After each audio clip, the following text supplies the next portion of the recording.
Welcome. Welcome to a Wednesday yachting luncheon. Holy cow, it's beautiful out these windows. A little more sound, Eric. And a little bit about future speakers.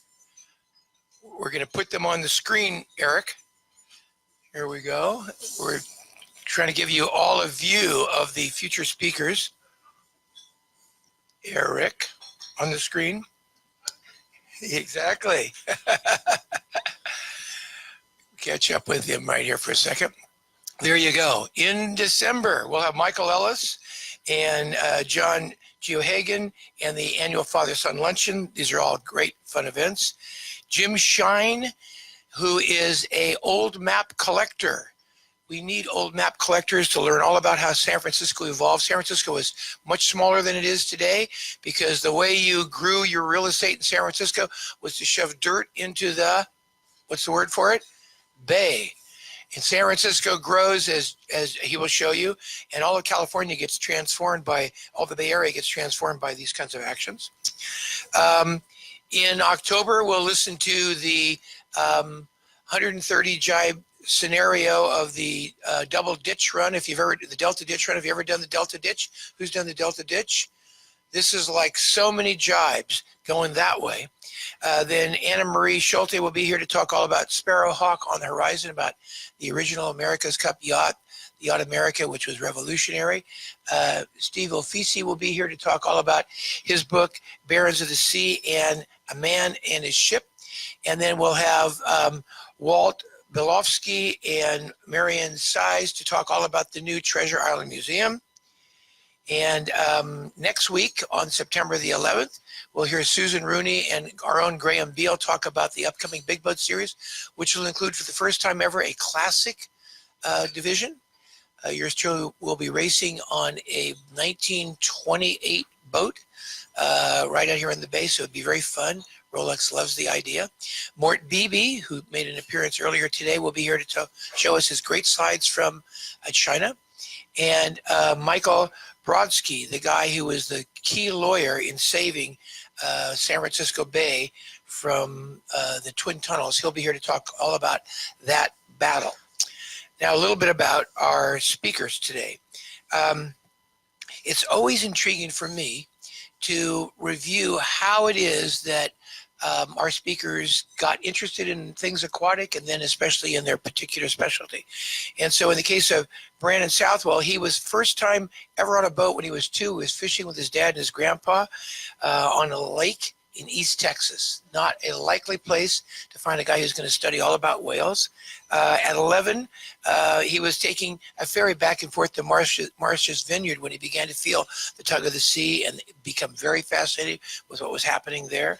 At age 19, he was chasing sea turtles in Hawaii on his summer between freshman and sophomore years at college at the University of Montana.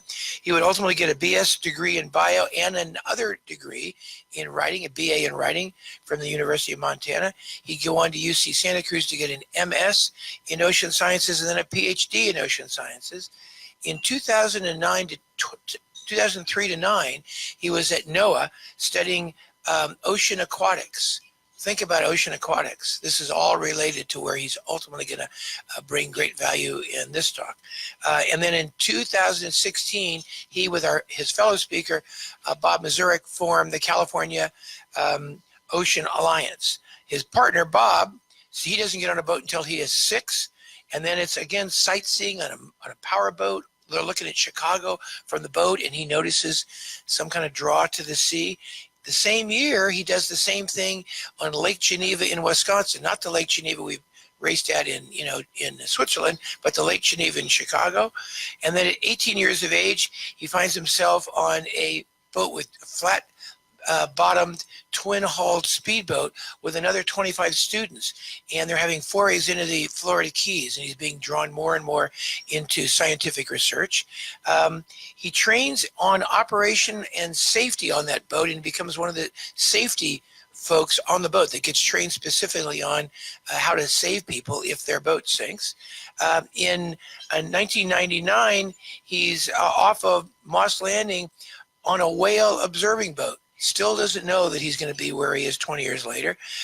He does some work for Monterey Bay Aquarium in their seafood watch program, paying attention to what's happening to the ocean and why there's different kinds of migrations of sea animals. And in 2016, with his other speaker, Brandon Southwell, forms the California Ocean Alliance, which is a combination, an intriguing combination of research and conservation and education. So to tell us all about how it is that whales get hit by ships and what we can do to stop it, Brandon Southwell and Robert Mazurek, come on up. Thank you.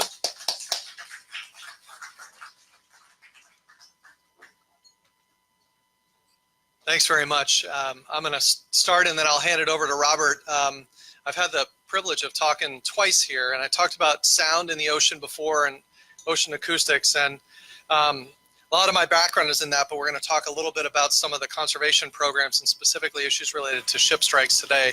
I just wanted to take one really quick moment at the beginning to just acknowledge and express my condolences to the people affected by the tragedy with the Conception.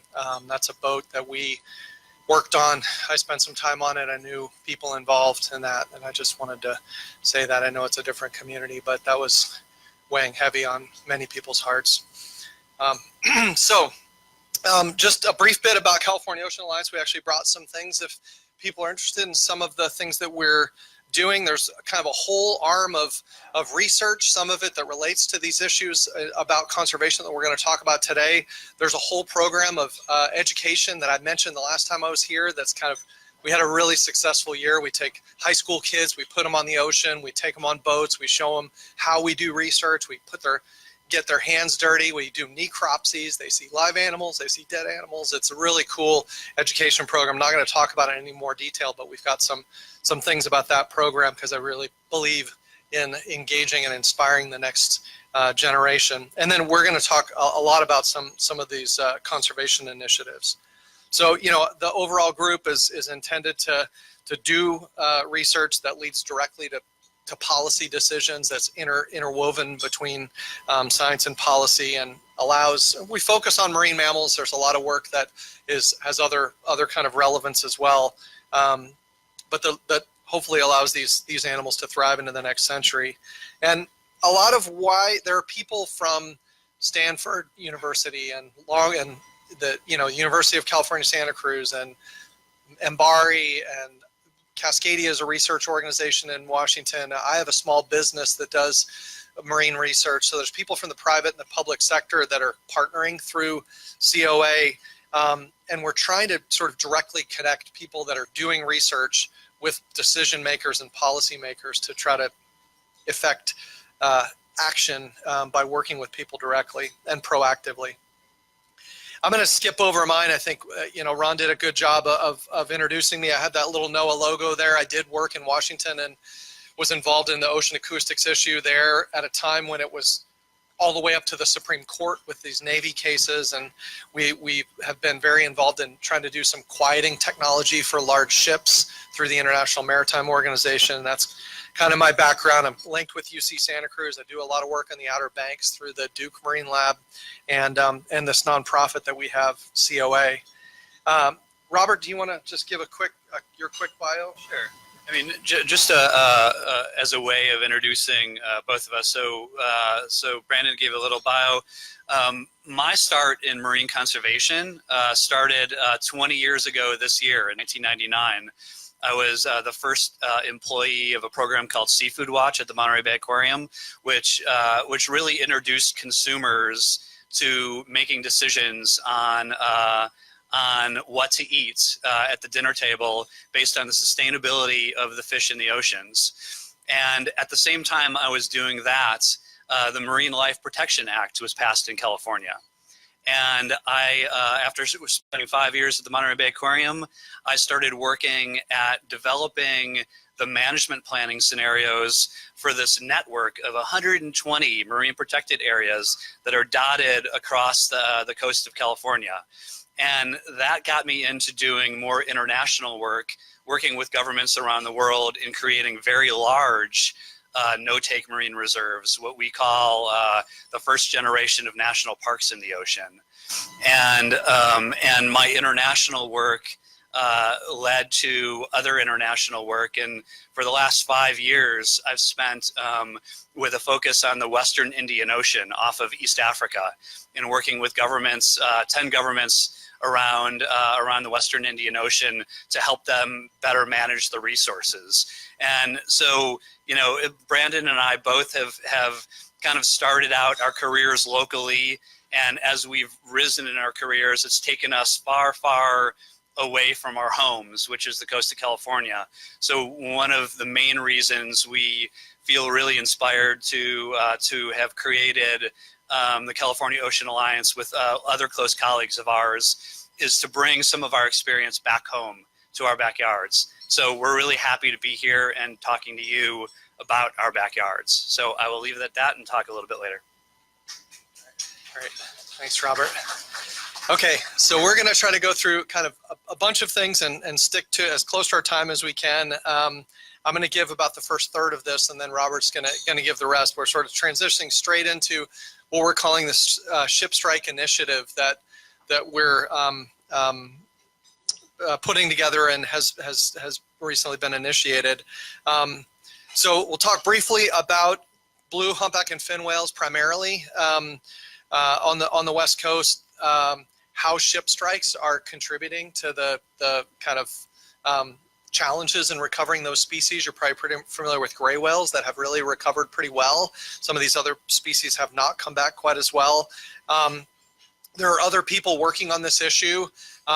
Many of them are focused in right around areas where there are a lot of ships in right around ports. And some of what we're going to talk about is what happens in some of the areas where the ships are when they're between ports. There hasn't been a whole lot of focus on that, and there's some reasons for concern and some future things that need to be done. So Robert mentioned the marine protected areas. I mean, all of you are probably aware there's quite a lot of area. In fact, all of the area of California is protected under, coastal California is protected under either or national marine sanctuaries or state marine protected areas. So we're, as a state, absolutely leading the country in how these things have been put in place and how they're being implemented, but there's still work in progress that needs to be made. But it's an overlapping jurisdiction of different protected areas. Specifically, there are some hotspot areas that are identified within sanctuaries. So we actually have some parts of sanctuaries that have particular rules, and some of those now are increasingly have things that take into account ship strikes in them. And all whales really globally are still bouncing back from the near extinction of many of the species from whaling, commercial whaling that occurred in the 16 through early 19 to mid 1900s. And they're working for many species, but there are challenges that we're still facing. So climate change poses sort of a global challenge to a lot of these species. There's winners and losers with climate change, and some areas that are opening up are new feeding habitat, but there's just a lot of shifting that's happening. Some of that actually exacerbates some of these other issues because whales come into areas that they're not typically occurring in. Ocean acidification is something that's really changing our oceans sort of globally and affecting ecosystems from the bottom up. Overfishing is a global problem. Entanglement is something that hits pretty close to home. We have quite a few entangled whales off the California coast all the time. There's ones that people are disentangling today. So it's it's also an issue that intersects with that climate change one, because as you have shifting species, you have them moving into areas of higher risk and sometimes without experience with it. Ocean noise is something that I've spent a lot of time with, and something that also interacts with the issue of ship strikes, because some of the potential solutions to ship strike actually involve sound in different ways. But we're going to spend most of our time here today talking about the ship strike issue. It's a pretty current issue. I don't know if any of you heard about the ship strike that happened on Monday right here inside the bay here. There was a strike of a humpback whale from what was probably a large commercial ship. The whales sometimes come into the bay to feed here, so there was a humpback whale killed by a ship probably in view here. So it's not like this is a new thing, but it's a current thing. This just happened a few days ago. So there is some currency to it. Part of the reason this is a problem and why some whale species have a fairly low threshold of recovery and sustaining is because they're big and they're really long-lived and they reproduce relatively slowly. So there are ways that people can estimate based on the population how many animals you can take out of a population and have them remain stable. And so most of the species around here of blues and fins, there are some humpback species globally that have been downlisted as the gray whales have been taken off the endangered species list. But blues, fins, and our local humpbacks are still ESA listed. And the numbers here are important because I'm going to switch to Robert and he's going to get into some of these. But if we take what they call the potential biological removal, which is how many animals can you take out of a population and have it sustain itself without declining. The numbers for the West Coast stocks are 2.3 for blue whales, 11 for humpbacks, and 16 for fin whales. And you'll see from some of the projections and some of the data on ship strikes, we're above some of those numbers. So, yes.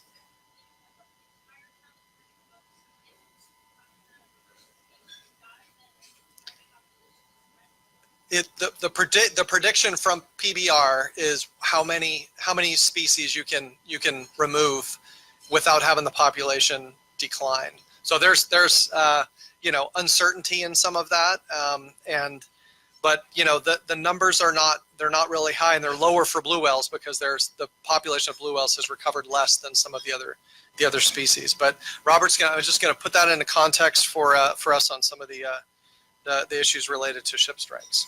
So I'll turn over to Robert here.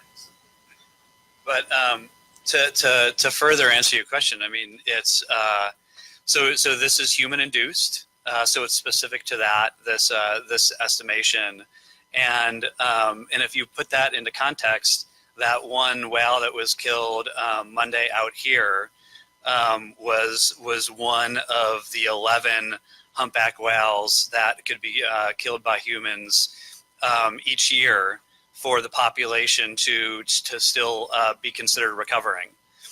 If it goes over that number of 11, this recovering population off the California coast will not be recovering anymore.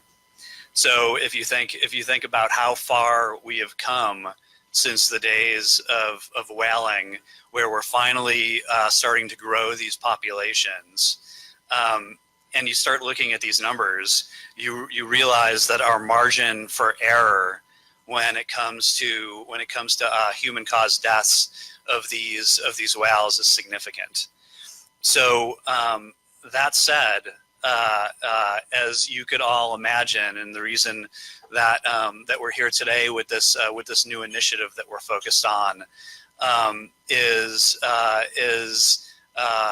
cargo ships and oil tankers and other very large commercial vessels play not only a significant role in the maritime world of California and the economy and commerce of this area, but unfortunately they also play a large role in some of these whale strikes. And so I wanted to start out kind of the conservation piece of this discussion by this quote, which is, "We can't see the whales if there's white caps, and we can't see them at night," said Jeff Conan, a retired captain and national president of the Council of American Master Mariners. And this was just an article specifically on whale strikes, specifically in California, that the Washington Post wrote back in March of this year. And so whale strikes are on everybody's mind right now, especially in California, especially with what happened this summer with some of the strikes outside of the one that happened on Monday. And it's something that the industry is well aware of, and something that like the rest of us, that they want to reduce. So, but having said that, I want to get into some reality numbers. 2 years ago, our colleague John Kalmakidis and his colleague Cotton Rockwood did a landmark study of ship strikes on whales in this area, off the entire west coast of California, but they really focused in on California and specifically, and they found, and I'm just going to read this quote because it's pretty alarming.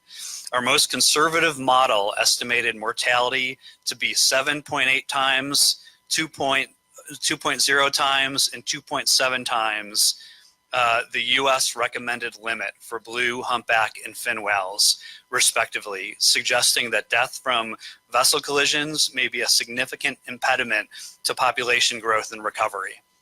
This is something that we all feel is a lot of people don't know, and I think because of the strides that we have made since the days of whaling, most people think that whales are recovering and everything is just great.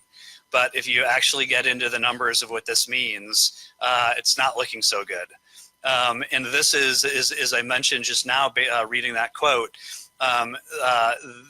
those numbers, the 7.8, 2.0, and 2.7, are the most conservative estimates of whale strikes in California. If there's no avoidance whatsoever, in some cases, in a lot of cases, there are no avoidance because you can't see these whales.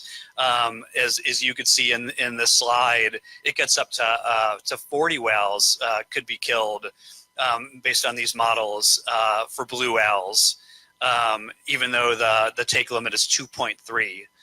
Humpback whales, it could get up to 48 killed per year, even though the take limit is 11. And for fin whales, it could get up to almost 100 killed every year, even though the take limit is 16. So ship strikes directly affect our ability to recover these animals. And so there's been a lot of work done on this, and I'm going to talk about some of that work in a second. But I wanted to point out we've not only have we figured out that there's ship strikes occurring, we figured out where a lot of kind of the hotbed areas are for ship strikes. There's two main areas, and as you could imagine, it's coming in and out of ports. Because there's a lot of shipping traffic that comes in and out of ports. But what a lot of people also don't realize is it's offshore areas, and we'll get into some of that. But these are these dots represent some of the potential ship strikes that they found in the study. For the first one, A is blue whales, B is humpback whales, and C is fin whales. And by looking at these slides, you could see, if you look at C, you could see a lot of the ship strikes of fin whales are located a little bit farther offshore than humpback whales, for instance. Which, if you look at the red markings, are a little bit more inshore. But we'll get to that in a second. Conservation efforts to date on this issue, people have been working on this for a little while now. And a lot of the conservation efforts have focused on public awareness, have focused on adjusting shipping lanes to areas that are not high density whale areas, which has been super important, and reducing speeds of some of these whales going in and out of ports. And I'll talk about that in a second, a little bit more, and creating some of these some apps where you could actually use your smartphone to post locations of whale sightings, and this is mostly used by recreational boaters and yachters and whale watching companies. So I wanted to spend a little bit more time on these last two, the vessel speed reduction zones and these apps that have been developed. The speed reduction zones has been amazingly successful. It is an effort that has been partly led by NOAA, and really focused on not only the Farallon Islands and areas around here, but Cordell Bank and other areas. And from the last research study that I read, there's more than 40% of shipping traffic that's going in and out of San Francisco Bay has voluntarily reduced their speed to prevent any strike of whales. That still leaves a large 60%, but because this is a voluntary program, but NOAA has made significant strides to not only promote speed reduction as a way to reduce the number of whales that are being struck, but they promoted this through an awards ceremony that they hold that really identifies industry leaders that have voluntarily committed to not only voluntarily committed but have executed the ship or speed reduction in their fleet of ships. So this is a significant initiative that's been going on for several years now, and it has made good strides in preventing whale deaths. Unfortunately, as we just saw in the last slide, there's very little room for error. Another big conservation effort that has been really led by a local organization called Point Blue has focused on creating, like I said, apps where you could identify where some of these whales are, so mariners know to avoid these hotspot areas. This is a map of the whale sightings from August, the entire month of August, and as you can see in the pink here. Are the shipping lanes the major shipping lanes that go in and out of San Francisco Bay, and a lot of the whale sightings are not in those shipping lanes. Those shipping lanes have been placed specifically in areas where there is not as much whale activity as some of these other areas that you see in the white dots here. So it is incredibly important that these shipping lanes have been adjusted, and we know where these whales are. But as you get down the coast a little bit, this is the Monterey Bay. This is for the same month of August. You can see that there has been some whale sightings in the Monterey Bay. You could also see by this map that all of the whale sightings have been either right on the coast or in the bay. The unfortunate part of this area of California is there's no designated shipping lanes in this area. You can see where traditional shipping lanes are, which are signified by those dots that are going through the Monterey Bay, and you can see that the whale sightings for this area is just limited to inshore areas. But where the big ships are all offshore. So there's not a lot of information up until recently that was known about offshore areas and how some of these vessels that are not operating in shipping lanes, how they're affecting ship strikes. So that is until very recently. Last month, our colleague John Kalmakidis and others posted or released their paper on called Lessons from Placing an Observer on Commercial Cargo Ships off the U.S. West Coast, utility observation platforms, and insight into ship strikes. What he has found in this paper that was just published last month were the majority, 76%, of the large whale sightings were on coastal ship transit routes along the coast outside the designated traffic separation lanes leading to major ports. So as I showed you in this slide, it's really important that we have shipping lanes in the San Francisco Bay Area, but it is less important when you get to the transit route between San Francisco and Long Beach. And it is a frequent transit route where container ships leave San Francisco Bay and make their way to Long Beach. And we think this is an area where a lot of these takes of humpback, fin, and blue whales are happening in areas that are not in designated shipping lanes and are located offshore. That said, I'm just gonna go through this really quick because I know we're on a time crunch. But this is another slide that just kind of shows you the offshore nature of these transit routes, and the reason that really COA is focused on this, and the reason we're here today, is we think outside of the conservation measures that we told you about, we feel there has to be new and urgent conservation measures, or else these species of whales are gonna continue to decline.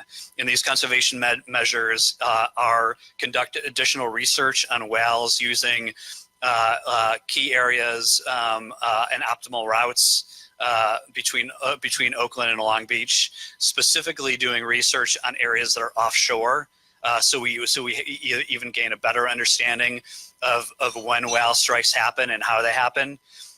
Work with the industry and NOAA to alter routes outside shipping lanes between Oakland and Long Beach to reduce ship strikes, and expand efforts to use ships as sighting platforms and to train industry observers to detect whales and share information.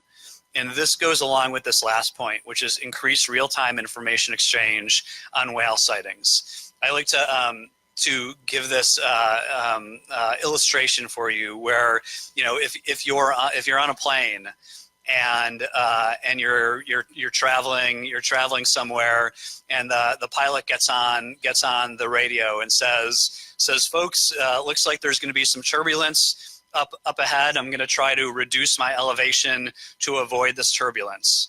That is one pilot talking to another pilot to avoid something that's in front of them. There is no doubt that that we could set up ways where cargo ships could talk to one another to avoid ship strikes, and it involves trained industry observers on these vessels that are trained to find these whales and to convey this information via either computer or direct messaging to all the other shipping traffic in the area. And this is something specific that we need to do today because of all of the stress that these whales are under. So COA is committed to working on this initiative specific to ship strikes that is going to be doing additional research for this, and that is going to be working with NOAA to create better shipping lanes, and specifically, and I think this is a key component of this all, working with the industry on industry-led initiatives that will reduce these ship strikes. And Brandon and I have had a career, 2 careers, where we have spent a significant amount of time working with industry, and industry is a pathway to a lot of conservation good, and working with them is something that we look forward to in the near future. But having said that, and there's 2 other conservation measures that we want to take after we tackle the first few that I mentioned. And one is creating a model for dynamic routes that could change between shipping lanes based on predictive modeling of whale strikes. and creating protocols for invasive maneuvers in instances when it's looking like there could be a direct hit of a whale. That said, this is a new initiative. Conservation Ocean Alliance, California Ocean Alliance has been around for only 3 years now. We need your support as much as you could offer it for this initiative. That includes direct support for our research and conservation programs. It includes just talking to your friends and have them be aware of some of these issues that I just mentioned. I mean, these biological take limits, are set by NOAA based on statistical models, and even if the margins are a little bit off, they're not that far off where we have the margin of error that's like 8 or 9 times over these biological take limits to save these animals. So sharing this information with friends and neighbors in the yachting community and other places is very important. And and also we're going to be fundraising around some of this research and some of these conservation initiatives. So identifying any family foundations or any other funding sources for this would be very beneficial at this stage, because as I mentioned, even though there's been some conservation work done on this, there's so much more that not only needs to happen soon, but actually needs to happen now. And we set up the California Ocean Alliance to deal specifically with issues like this that are paramount importance. As I said earlier, the reason Brandon and I and our colleagues started the California Ocean Alliance is to bring our expertise back home. So we're really passionate about this, and I hope you all become passionate about this issue also. And on that note, I want to, on behalf of Brandon and I, thank you for your time.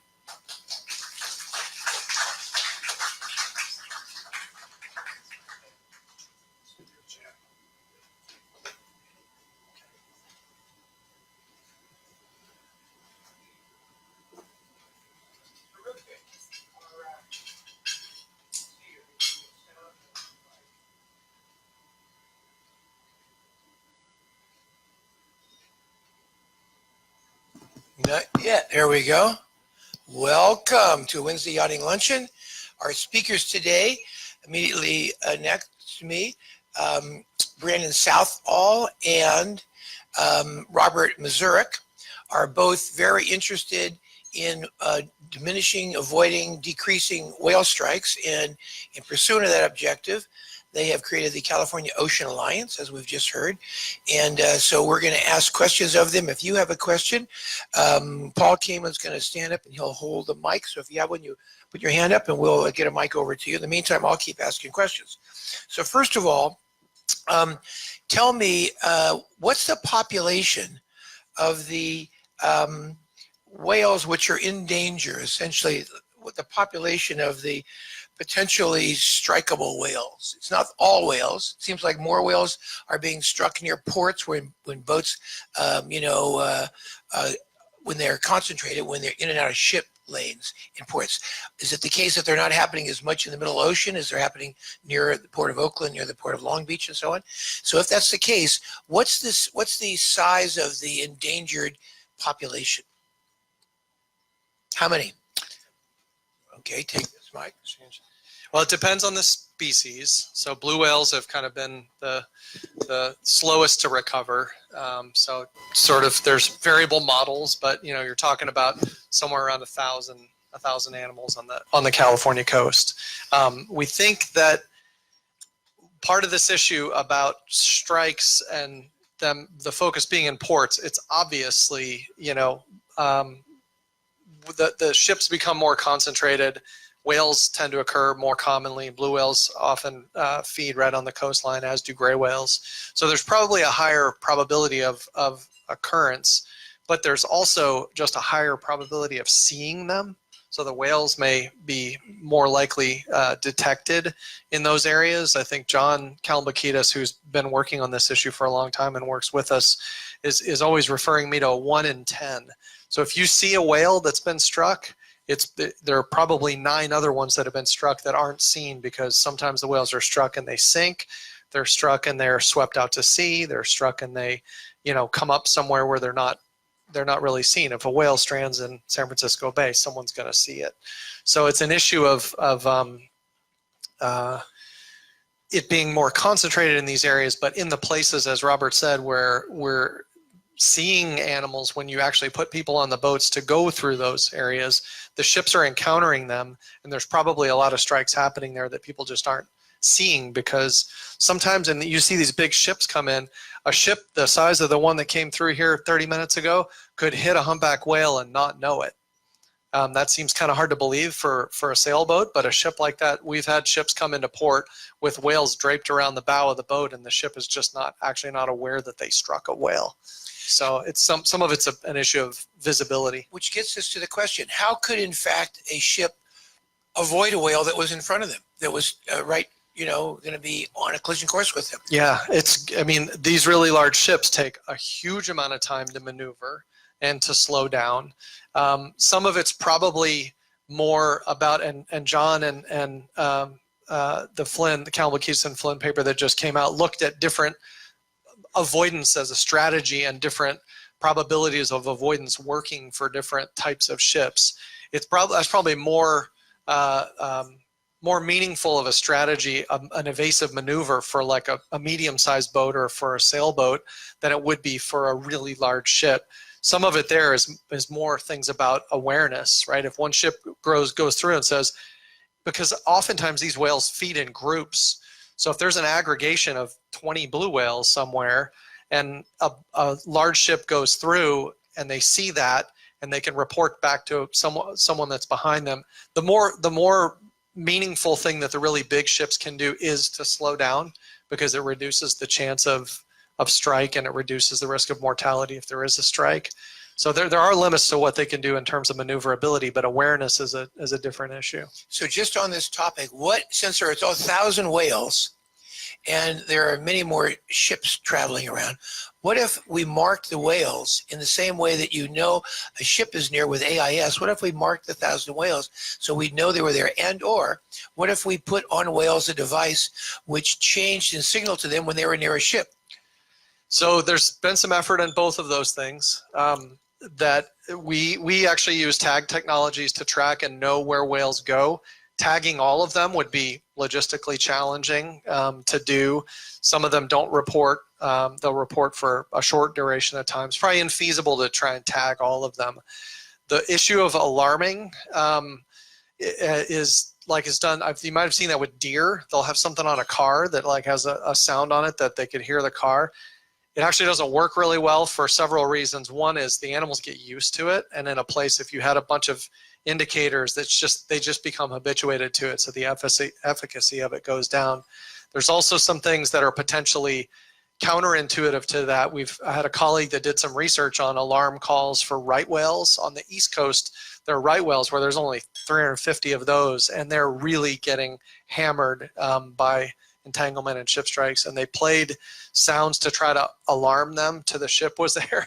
They did the exact wrong thing. The whales didn't come to the surface, and they just basically stayed right under the surface to say, what is that, in an area where they might be more likely hit. There's a couple questions back. Dan Kiriko.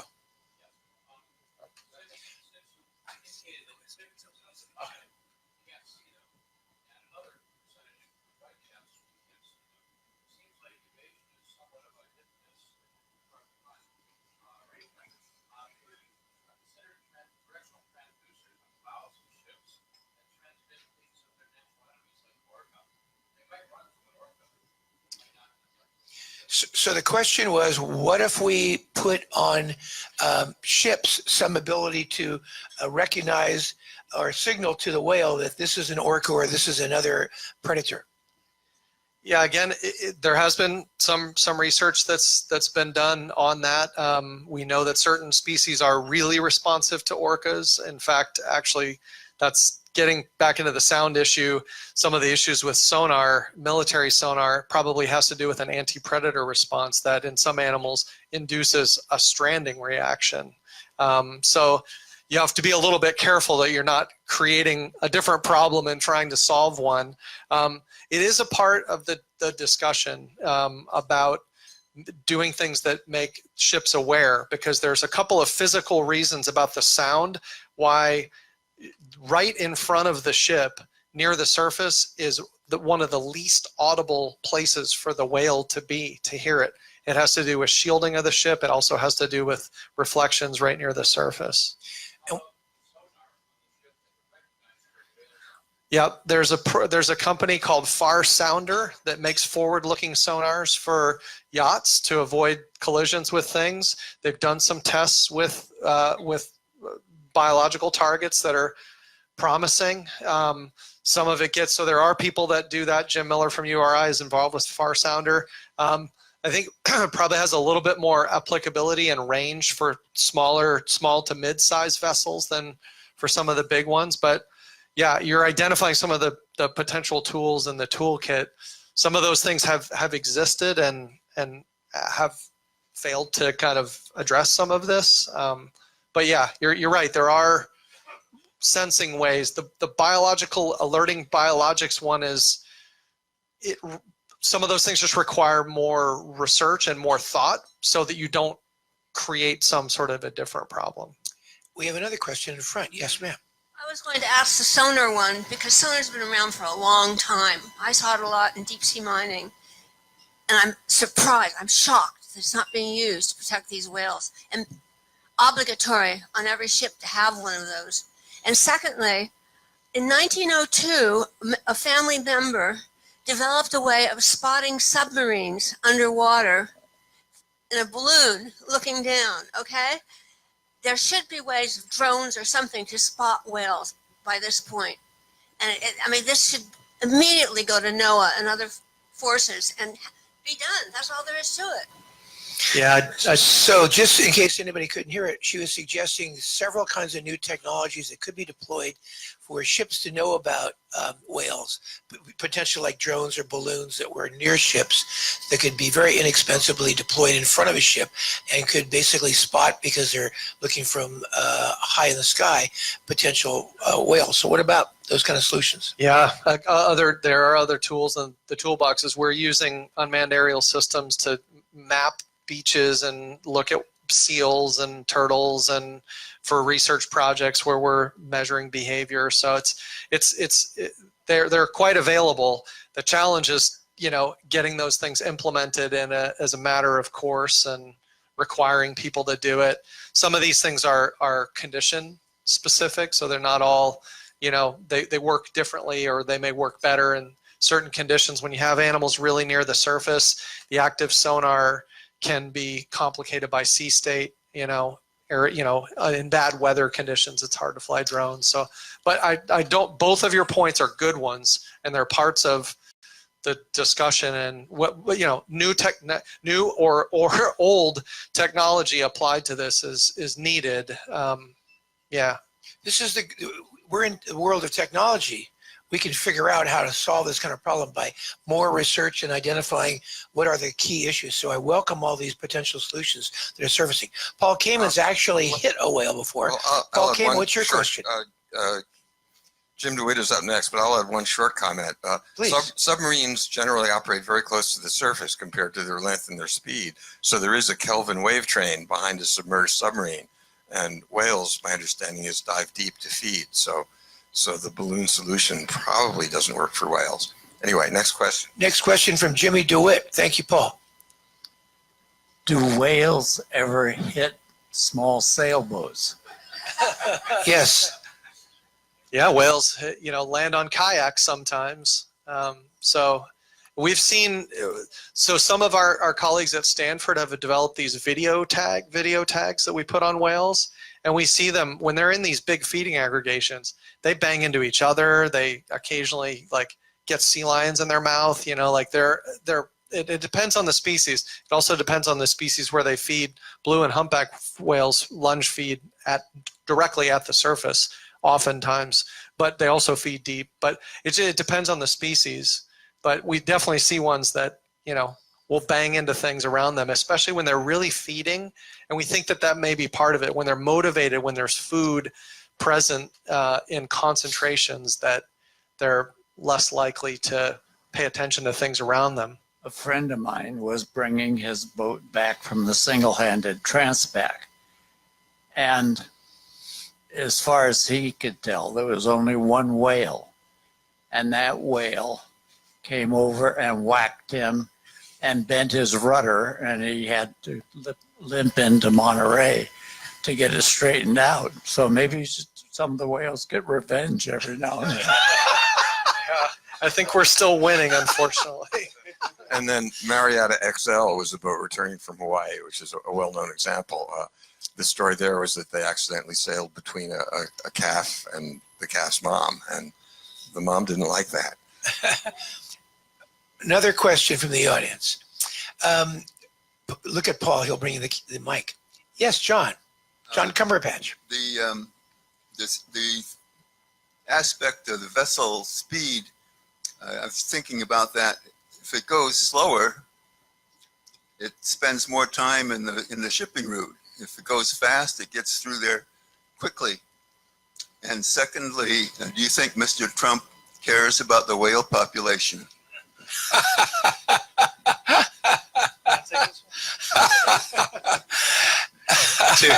Points for humor right off, John. To answer your first question, I think the speed reduction. I mean, not only does speed reduction make a vessel in an area longer, but it also costs these shipping companies money. So outside of these voluntary reductions in and out of harbors, as we just identified, a lot of these ship strikes happen in transit between Oakland and Long Beach, and that's when these ships tend to speed up a little bit to get from one place to the other quicker. So it is a significant concern that speed reduction is one way to mitigate that somewhat. But again, like I said, another important way to mitigate that is to have trained observers on these vessels that could speak to one another and let each other know spatially where these whale locations are. I think that would make a significant dent in some of these whale strikes, in addition to the vessel speed reductions. And in terms of Trump caring about this, the good way of that the federal government works in a way is as long as science is not reduced or buried, we have these numbers, and we know what it takes to protect some of these whales and to ensure that these whales recover. And so when you have somebody in an administration that might not care as much, you have communities like ours that can make a big difference. So next question, why do the whales not see the ships or know about them? Or do we know whether they do or they don't? It's hard to see underwater. So they could potentially see, maybe 100 feet at best underwater. When they come to the surface, they're not really adapted to see in the air. We don't know that much about specifically how they see in the air. We actually have a paper that's coming out that documents a near approach. We had it where we had a tag on a whale, and we have, at meter resolution, kind of the location of the whale, how it moved, when it avoided the ship, how it avoided the ship. So that's there hasn't been a whole lot of data on that. We actually have some from that. It wasn't planned. It was a near strike that happened when we had an animal tagged. There's probably a variety of acoustic and potentially visual cues they're using kind of at the last minute, but it's just not something, animals can hear each other. Whales could potentially hear each other, tens or even hundreds of miles away. Their ability to see something is tens or hundreds of meters away from them. We have another question from the audience. Yes, Eula. Thank you. Keep the mic real close, please. History, future, of course, it builds future, right? So I appreciate all and everything that I hear. I have a question though, as far as the future. The industry, the shipping industry is changing to non-manned or women. So have you addressed that? Sorry, have you addressed that? Yeah, I think it's an important, as you all well know, it's a very diverse, multinational, complex industry. I mean, from when I worked with the IMO on this noise issue, it was very clear how complex and old and integrated of an industry it is, and it's rapidly changing, as you say. The Navy is planning some larger unmanned vessels as well, and they're testing a lot of automated systems. I mean, I think it comes back to some of the suggestions that people mentioned about, remote sensing kind of things that need to be integrated into that. Those things need to be thought about as you're developing that. How can you avoid some of these things? We still, can have some benefit from people observing on some of the existing ones, but yeah, I think it points to the new technology need, and the need to make those things mandatory so you don't run into things. I mean, some of the whole far sounder thing wasn't motivated by whales. It was motivated to prevent yachts from running into logs, and then someone said, hey, can't we use that to see whales? And sometimes you can, and they actually make pretty good acoustic targets because they have air spaces in them, so they really light up. In some cases. I would say one thing in addition to Robert, I totally agree. It's having those communities that care about it, and it's working with responsible people from industry. And we've both worked in difficult situations with industries that have, a spectrum like any other thing, where you have more responsible and less responsible ones, and it's getting the more responsible ones to be involved and engaged. And they have a timeline beyond the next political cycle that's going to last longer than, who's ever in office for a year and a half more. Question from staff commenter Bruce Monroe. Bruce. Yes, comment and a question. My wife and I spent a lot of time on our boat cruising in British Columbia and Alaska, where we saw a lot of whales up close. And unlike a ship, we're either not moving or moving very slowly. And there's no doubt in my mind that those whales knew right where we were. And they would swim by, sometimes very close, but they never hit us. And of course, we never hit them. So the whales are very conscious, I believe, of vessels that are nearby. The problem is when the vessel is moving and the whale doesn't really appreciate where it's going. I can see it being a problem. The question I have is, what protocols are in place today to ships' captains as to what they're supposed to do when they do see a whale in their path? Great question. Yeah, so it depends on where you are, and there are much more specific rules in certain places, especially, like I mentioned, North Atlantic right whales in the Boston area. They're very critically endangered, and their population numbers are going the wrong way. So there are areas where they're required to go certain speeds, and there are times where if there are animals detected, they send out a notice to mariners, and they have to reduce speed, in some places even more. Where it gets a little bit murkier is on the evasive maneuvers, because it's for these big ships. It may not work that well. So there's less specific guidance about things like that, and it's more about awareness and slowing of speeds. But as Robert outlined, there's some specific things that we think that we could do, especially in these places outside lanes where maybe, from here to Long Beach, if a ship deflects by a couple of degrees and comes back on course, because we know there's a big aggregation of whales there, rather than have them go through it and then try to do something, and some of these places it may just be shifting. Part of the problem in Monterey Bay is as they cut through the bay, they tend to go on the shelf and then go across the bay and then back on the shelf. And the whales, especially blue and fin whales, are really associated with those shelf edges.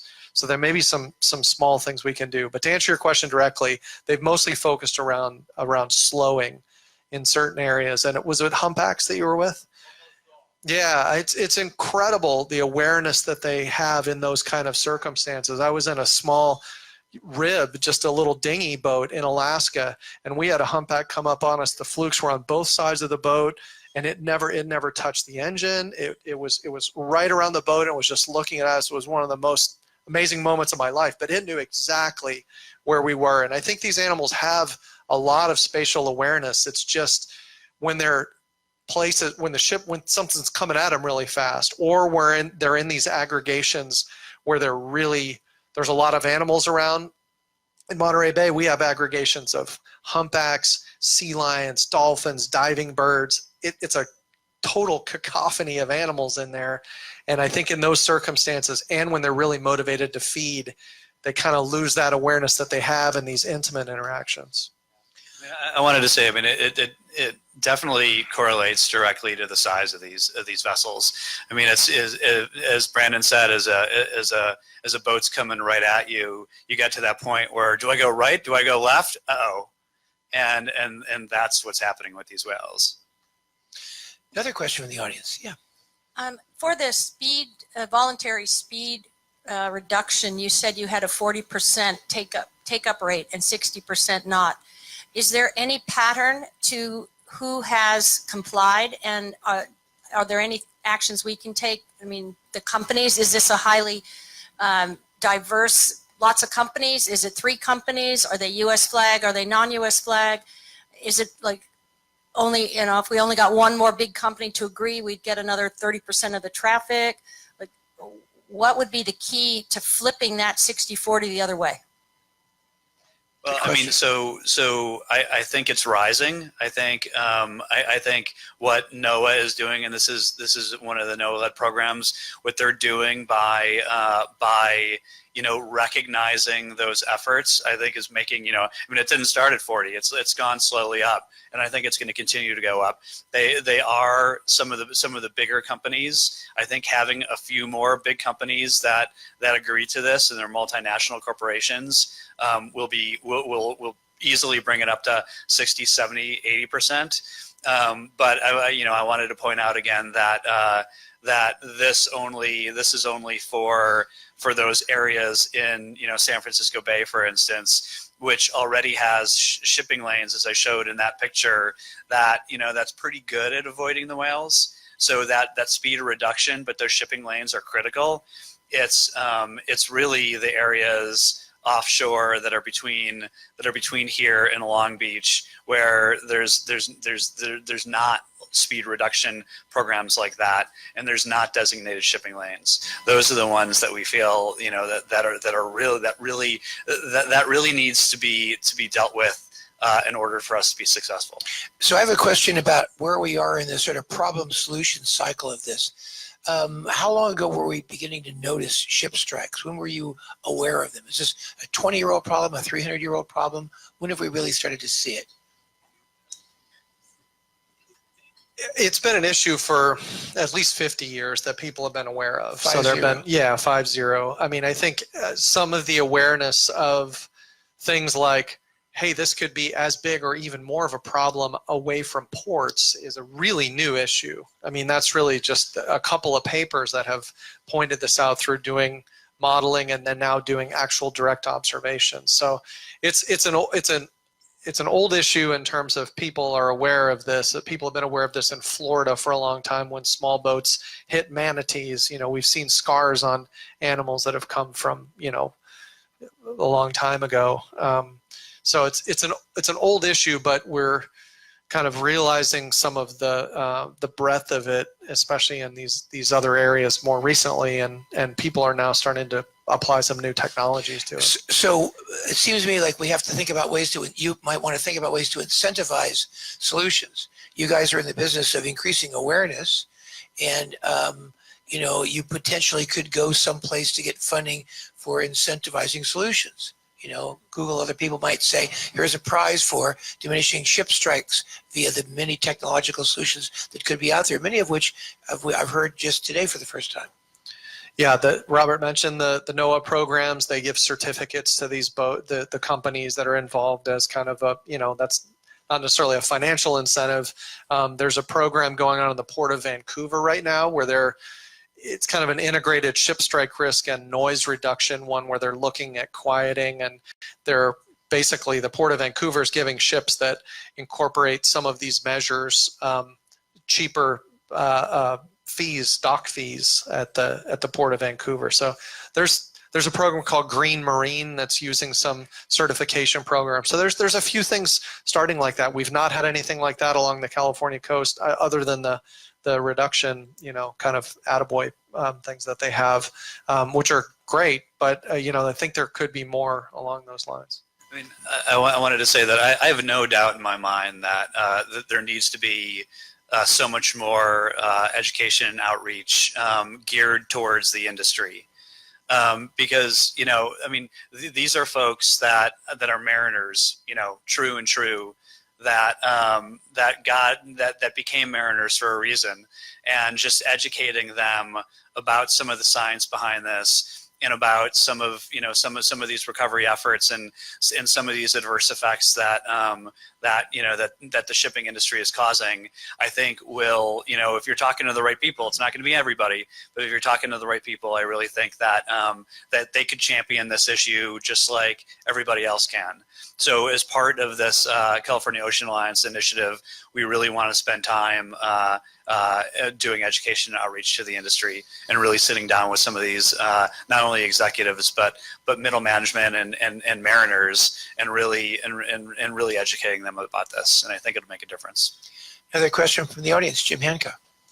Yeah, well, first, Brandon and Robert, thank you so much for your attention to this issue, because I think it's something that's really important, and I appreciated your talk today a lot.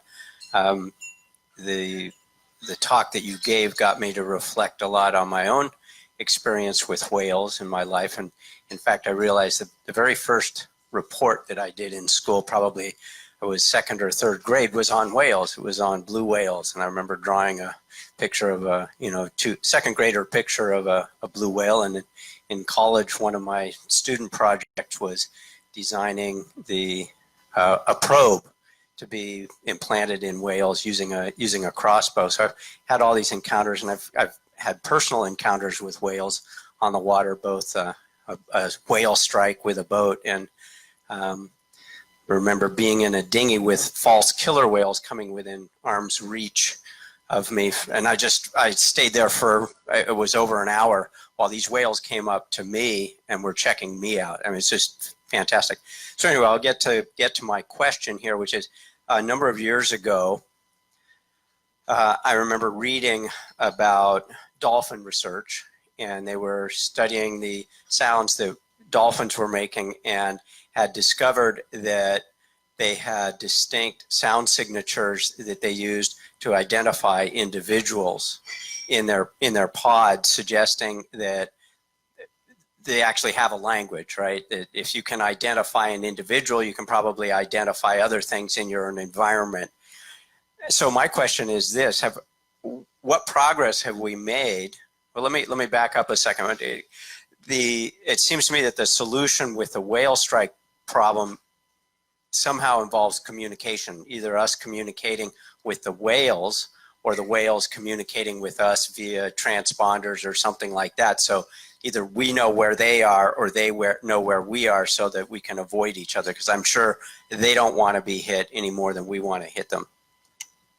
So the question is, what progress has been made in communication with dolphins or whales? Do we know anything about language? When do we get to talk to whales? Well, there's a couple different parts of that I'll take.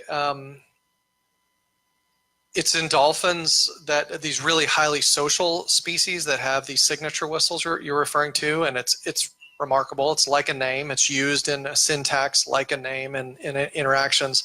We don't see that type of, so it depends on the sociality of the species. So animals like that have, the pair bond with each other for long, decade-long periods, and that have highly social contexts, seem to have more of that type of vocal interaction. It may well exist. It probably exists in some of the large whales in ways we haven't really understood yet. More of the because they they communicate acoustically, more of the things we've learned about how do we use sound to know when animals are there and how many of them are there have involved more eavesdropping as opposed to direct interaction. There have been some things that people have done, some of them actually not legal, but that have involved like sound interaction with animals like killer whales. So there's a guy in Seattle that plays music and the whales will mimic it back and they'll have this kind of interaction. It's not in a where are you, what's going on? It's more in like I made a sound, the animals mimicked it and did something back. Belugas in captive settings have mimicked all sorts of sounds. So there's some interaction that's already happening, like that. And I've worked with some of these animals hands-on in settings, and I will tell you they are unbelievably intelligent and incredibly interactive. I think we just don't know well enough how to do that without having some of these unintended consequences. Some of the early research on these alarm calls was just like, whoa, we might be doing the wrong thing. So it seems a little crazy, but I don't think that that's completely out of the realm of possibility. It's been more on the just us listening and saying, where are these animals? But we're getting a little more nuance to say, if they're making certain kinds of sounds, maybe now we know some of the things that they're doing as well. So we haven't really gone to the interactive stage yet. One other question from the audience, Mrs. Palmer. What happened to the whale that got hit Monday? I didn't hear about it. Yeah, it was a mortality. It was a fatal strike on a humpback. Yeah. When the whale gets hit, we know it's dead because it turns upside down and floats, or what happens? How do we know? Yeah, typically. I mean, there are definitely strikes that happen that are, that may not even cause maybe a minor injury, or we see whales with indications of strikes, scars, and Robert showed a prop scar. I think, this is not whales, but in Florida, like every manatee in Florida has been hit by like 3 boats on average. So they can withstand something. So there's, but the mortalities happen when, people find the carcass. So if I was going to put money on this, I would imagine we've got to find a way for the whales to maneuver away from the ships versus the other way around. You can't turn a 1,200 foot long ship or tanker very well at all, even if they want to, avoid hitting a bridge or something. But a whale is very maneuverable. So I've enjoyed very much listening to your early efforts at tackling this incredibly important problem. And I want to thank you for bringing, the subject of ship strikes to public attention and to our Wednesday Yachting Luncheon. We should thank Brandon Southall and Robert Mazurek of the California Ocean Alliance for being great speakers at a Wednesday Yachting Luncheon. And with that, our luncheon is adjourned. Thank you. Perfect.